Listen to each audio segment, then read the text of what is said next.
এখন আমরা যে কাজটা করব সেটা হলো যে এই প্রোগ্রামটা আমরা এখন করে দেখি। তাহলে প্রোগ্রাম অনুযায়ী আমরা যেটা বলছিলাম 1 থেকে শুরু করে আমি 10 পর্যন্ত যোগ করতে যাচ্ছি। 1 plus 2 plus 3 plus dot dot dot up to n। তাহলে এই পর্যন্ত আমরা এখন যোগ করব। তো যোগ করতে হলে তাহলে ইনিশিয়ালাইজ আমরা যদি করি তাহলে ইন্টিজার প্রথমে আমরা নিচ্ছিলাম i, তারপরে ছিল হলো n, তারপরে হলো এস। এস কেন নিচ্ছি? এসটা হলো যোগফল আমরা রাখবো, ঠিক আছে। আচ্ছা, এরপরে আমরা এখন প্রোগ্রামে প্রথম অবস্থায় কার মানটা ইনপুট নিব? এস, এই এন এর মান, তাই না? স্ক্যান এফ কমা আমরা এখানে অ্যান্ড এন।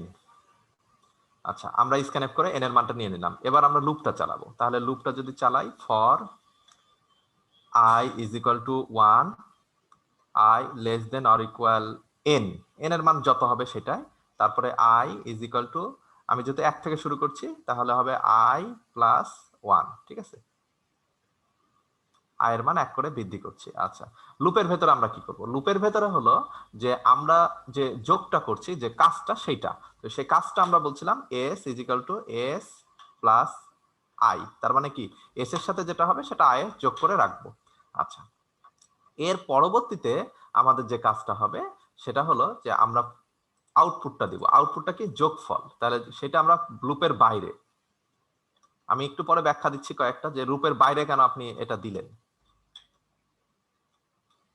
আচ্ছা, তাহলে আউটপুটে কি লিখবো? পার্সেন্টেজ ডি কমা দিয়ে আমরা এখানে কার মানটা দিব? এস এর মানটা, ঠিক আছে। আচ্ছা, এই হলো আমাদের প্রোগ্রাম, ঠিক আছে। এখন প্রোগ্রামটা রান করলে আমাদের দুইটা ভুল আসবে। সেই ভুলগুলো আমি পরবর্তীতে যাচ্ছি, আপাতত আগে প্রোগ্রামটা দেখি। এইটুকুনে তো কারো সমস্যা হওয়ার কথা না। আমরা প্রোগ্রামটা করি, প্রোগ্রামটা রান করি। আচ্ছা, দেখো প্রোগ্রাম রান হয়েছে এবং প্রোগ্রাম রান হওয়ার পর আমাকে বলছে কত মান। তো আমি এন এর মান এখন দিলাম 10। তাহলে 1 থেকে শুরু করে 10 পর্যন্ত দেখাবে।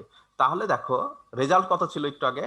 ওই 1 থেকে 10 পর্যন্ত যদি যোগ করি তাহলে রেজাল্ট আসে হলো 55। কিন্তু আমার এখানে দেখো রেজাল্ট আসছে কত? 63, ঠিক আছে। আমরা আবারও এটা কেটে দিয়ে আবারও যদি রান করি, 63 আসে, তাই না? তাহলে আমরা 10 দিচ্ছি 63 কিন্তু রেজাল্ট হবে 55। এটা কেন হচ্ছে? এটা একটা পার্ট, ঠিক আছে। আবার আর একটা জিনিস খেয়াল করে দেখো যে এইটার সমাধানটা আগে করি।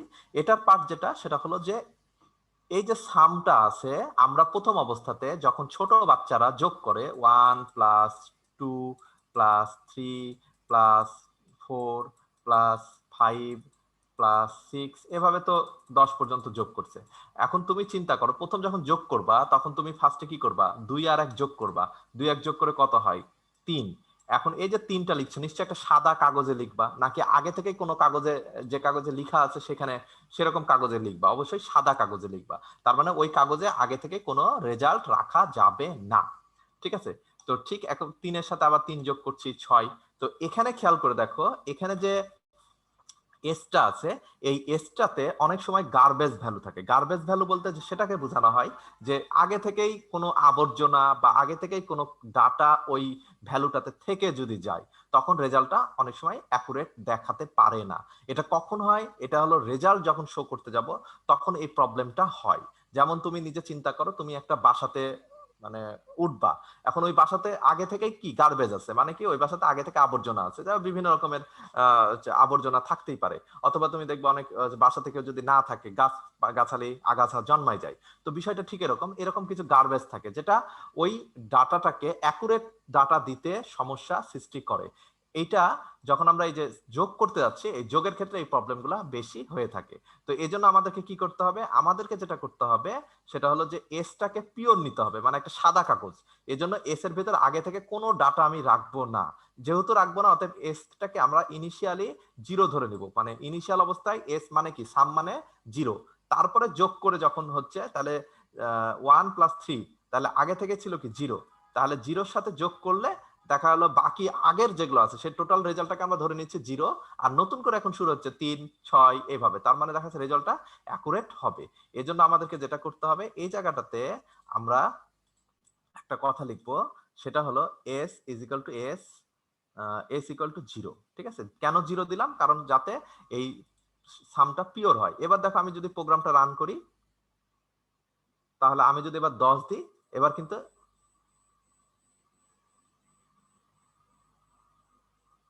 55 দেখাচ্ছে। তার মানে অ্যাকুরেট তথ্যটাই আমার কাছে আসছে।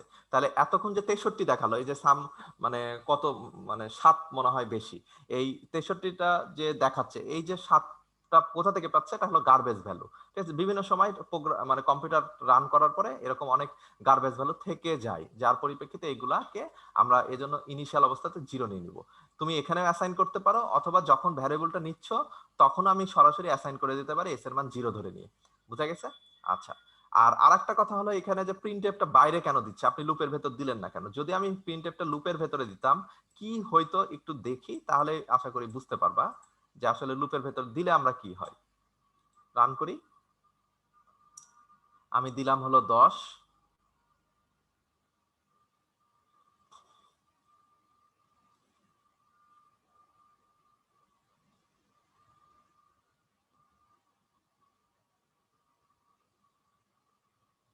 দেখো কতগুলা মান দেখাচ্ছে, দেখাচ্ছে কত?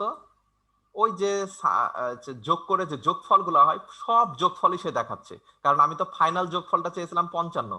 আমি যদি আউটপুটটা প্রিন্টএফ এর বাইরে আমি ফাইনালটা লিখি, তখন শুধু ফাইনালটা দেখাচ্ছিল, মানে লাস্টে যেটা থাকছে সেইটাই।